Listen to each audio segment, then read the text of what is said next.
Gente, vamos falar um pouquinho sobre a guerra na Ucrânia, porque a Finlândia, só para vocês terem uma ideia, começou inclusive a construir um muro de 200 quilômetros de extensão em um trecho de sua fronteira com a Rússia. Só para vocês terem uma ideia, a ideia é justamente aumentar a segurança na região e impedir a entrada em massa de integrantes russos. A Finlândia divide com a Rússia a maior fronteira de toda a União Europeia. Hoje em dia, a única coisa que existe na fronteira é a presença de cercas de madeira para impedir a passagem de gado. Mas, com o aumento de russos entrando no país para fugir do recrutamento militar, a Finlândia decidiu construir essa barreira. Temos aí um certo receio, né, meu querido Mano Ferreira, em relação aí ao avanço russo.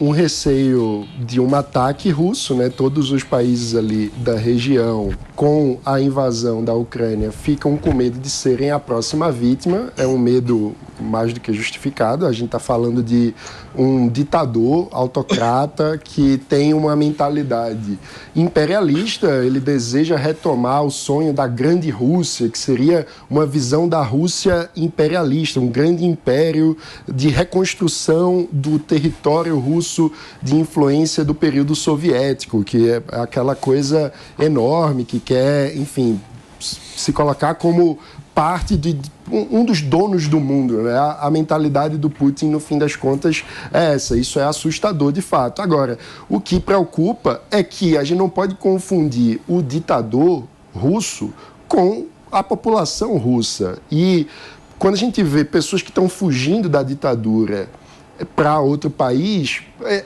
é muito complicado quando esse medo da invasão, que é justificável, o medo do ditador, etc., acaba se convertendo numa política que, no fim das contas, prejudica, por exemplo, refugiados russos, refugiados que querem fugir da ditadura, que querem fugir da guerra. Agora, vocês sabem que tem uma coisa nessa história que me surpreende até hoje, Fê, em relação à guerra na Rússia e na Ucrânia?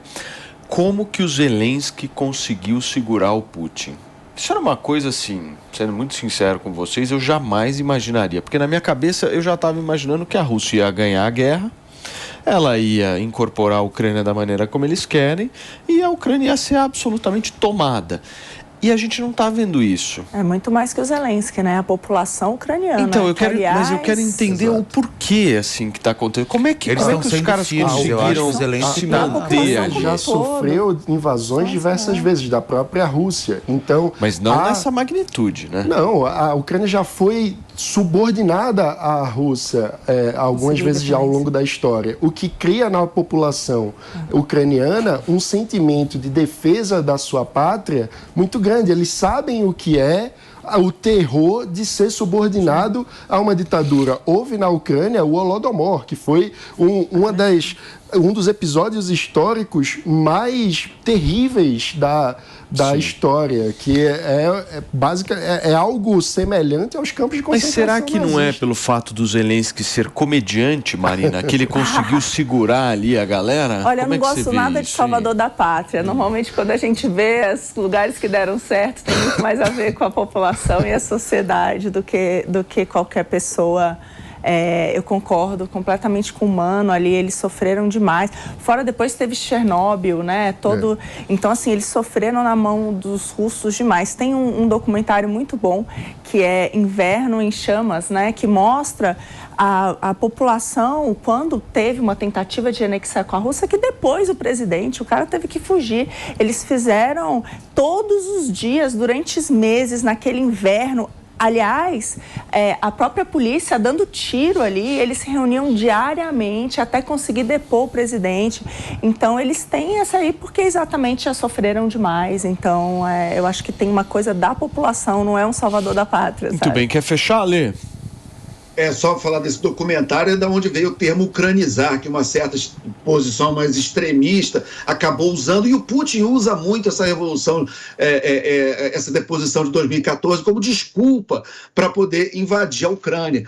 Então, assim, não que seja motivo, mas ele usa isso na sua retórica. A fronteira da Finlândia com a Rússia é uma fronteira enorme, a maior da Europa. as relações entre Rússia e Finlândia sempre foram complicadas, sempre teve muita guerra ali na região, invasão, tanto que na Segunda Guerra Mundial, por exemplo, a Finlândia teve que pedir ajuda para a Alemanha nazista, para poder se proteger da Rússia. Então, é interessante que esse muro seja construído, é importante, mas não custa lembrar que quando o Trump começou a fazer muro, ele era o pior cara do mundo. Agora, como é a Finlândia fazendo muro, aí é bacana.